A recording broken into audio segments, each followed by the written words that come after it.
Assalamualaikum warahmatullahi wabarakatuh. Sampurasun bobotoh, selamat datang kembali di The Bombs News. Berita kali ini datang dari kisah 9 KLB PSSI, yaitu sebab, hasil, dan dampaknya. Sebanyak 9 kongres luar biasa atau KLB digelar PSSI dalam 1 dekade terakhir. Dan berikut ini adalah momen 9 KLB PSSI tersebut.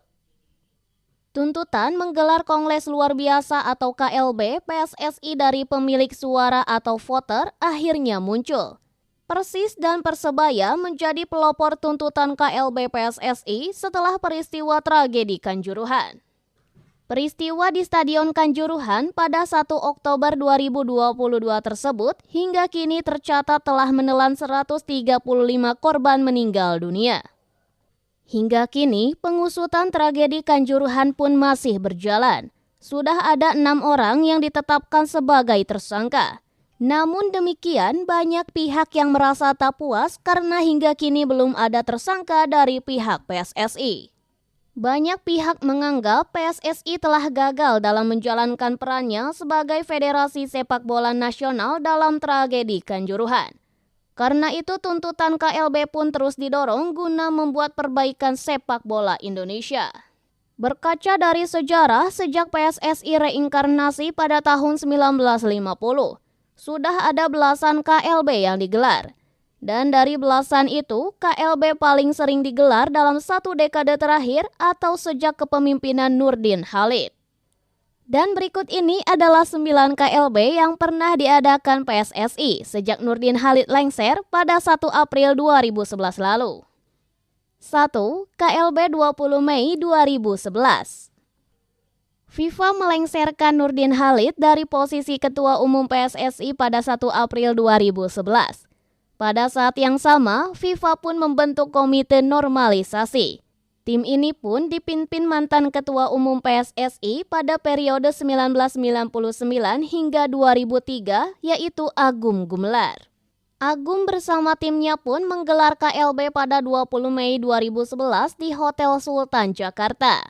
Namun kongres ini tidak berjalan lancar, karena banyak interupsi terjadi dan sebagian pemilik suara hendak melancarkan mosi tidak percaya.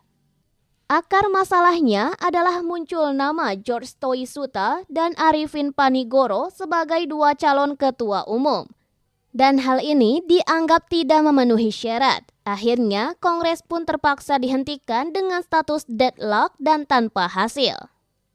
2. KLB 9 Juli 2011.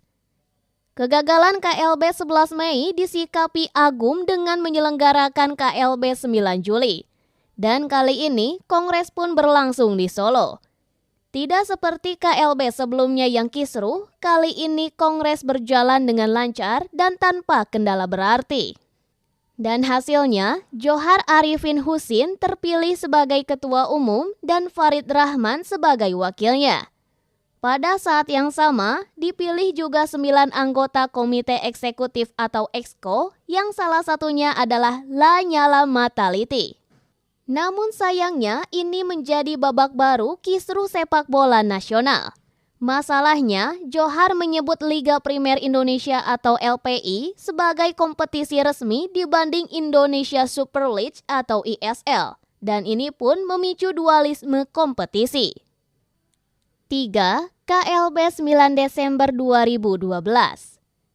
Tak hanya dualisme kompetisi, muncul pula federasi tandingan dengan nama Komite Penyelamat Sepak Indonesia atau KPSI. Hal ini pun memicu terbelahnya suara PSSI yang membuat FIFA membentuk Joint Committee atau GC. Pada 9 Desember 2012, PSSI pun menggelar KLB di Palangkaraya untuk membahas nasib GC dan Memorandum of Understanding atau MOU dengan KPSI. Lalu pada saat yang sama, KPSI pun menggelar kongres di Jakarta dengan agenda yang tak jauh berbeda.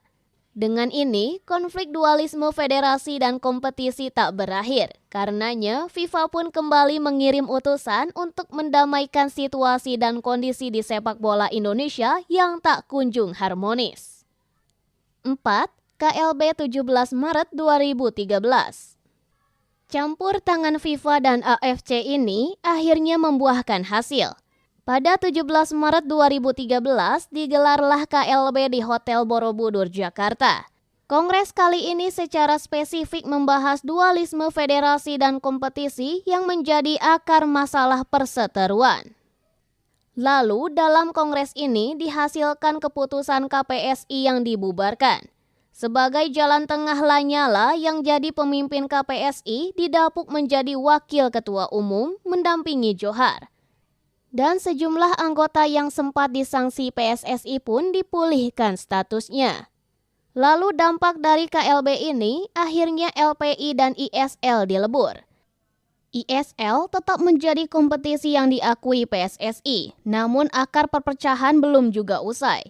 Sejumlah pengurus PSSI seperti Sihar Sitorus disanksi larangan 10 tahun dari sepak bola. 5. KLB 18 April 2015. Pada 18 April 2015 digelar KLB di Surabaya. Ini merupakan kongres dengan agenda tunggal yakni pemilihan ketua umum dan anggota Exco. KLB ini merupakan amanat dari kongres biasa pada 4 Januari 2015 di Jakarta. Hasil dari KLB ini adalah Lanyala Mataliti terpilih menjadi ketua umum. Lalu masalah KLB ini tidak direstui Menpora Imam Nahrawi. Lalu beberapa jam sebelum kongres, Imam pun membuat surat pembekuan organisasi PSSI. Dan dengan ini, pemerintah tidak mengakui hasil KLB tersebut. Dan dampaknya pun malah runyam.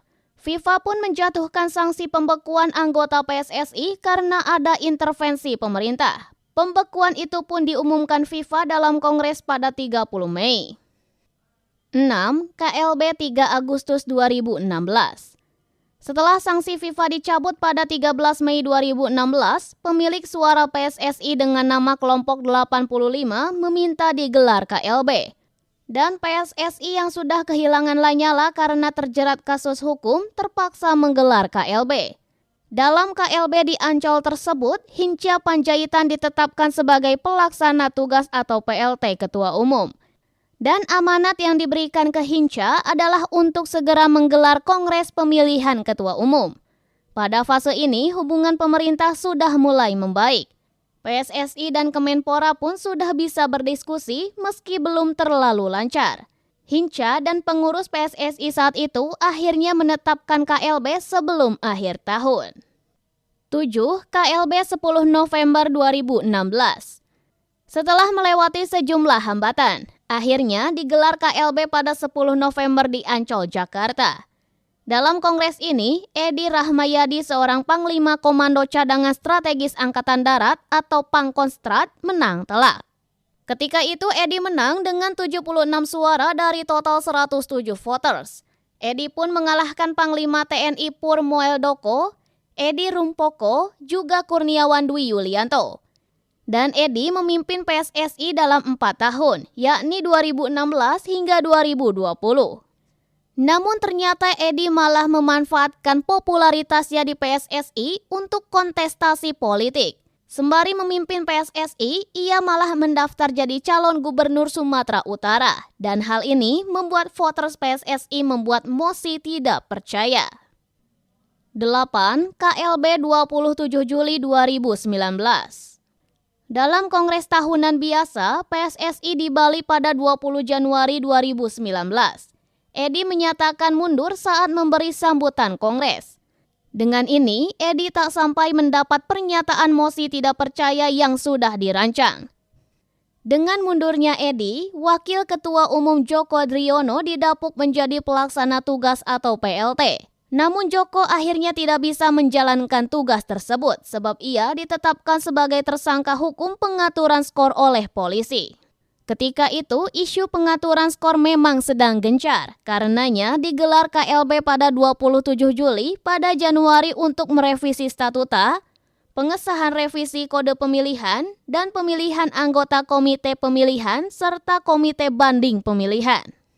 Lalu pada 2 November 2019 akhirnya digelar KLB di Jakarta. Agenda kongres ini adalah pemilihan ketua umum dan anggota Exco. Akhirnya Muhammad Iriawan yang seorang pensiunan polisi terpilih dengan suara mutlak. Kongres ini dihadiri 85 voters dari 86 orang yang memiliki hak suara. Ini dikarenakan satu voters keluar ruang sidang atau walking out. Adapun Wakil Ketua Umum PSSI yang terpilih ialah Cucu Somantri dan Iwan Budianto. Kepemimpinan Iriawan sejatinya relatif lancar tanpa isu KLB hingga akhirnya terjadi tragedi Kanjuruhan. Dan sejauh ini belum cukup syarat untuk menggelar KLB, tetapi sudah ada surat resmi dari voters ke PSSI. Nah, itulah dia berita terhangat dari dunia sepak bola Indonesia saat ini. Terima kasih sudah menyaksikan, sampai jumpa lagi di berita terbaru yang lainnya hanya di The Bombs Channel. The Bombs bangkit, Persib juara.